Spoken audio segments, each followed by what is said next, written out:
আজি আমি ফুলৰ বিভিন্ন অংশবোৰ চাম। এটি ফুলৰ কি নাম? জবা ফুল। আৰু এইডালৰ কি নাম? কৰ্কট কাকত। আৰু এইবোৰ কি আছে? হালধীয়া ফুল কোন কাকত? হয়নে? এইটো কি ফুল? এইখিনি কি সেউজীয়া হৈ যাবা? চুপহি। তুমি কোৱাচোন কৰবী ফুলত চুপহি কেইটা আছে? এইটো কি ফুল?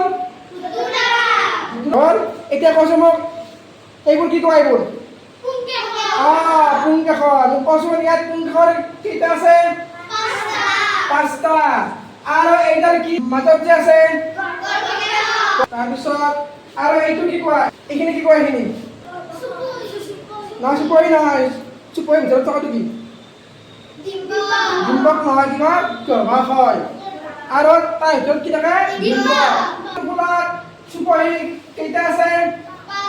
পাঁচটা। ইয়াত পাহি কেইটা আছে? পাঁচটা। ইয়াত পুং কাকত কেইটা আছে?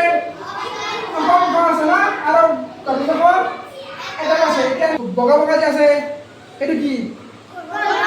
গৰ্ভাশয়। তাৰে ভিতৰত কি থাকে? ডিম্বক থাকে। এইডাল না গৰ্ভাশয়। এইটো গৰ্ভাশয়। এতিয়া মোক কোৱাচোন, এতিয়া কোৱা এতিয়া এইডালৰ কি নাম কোৱা?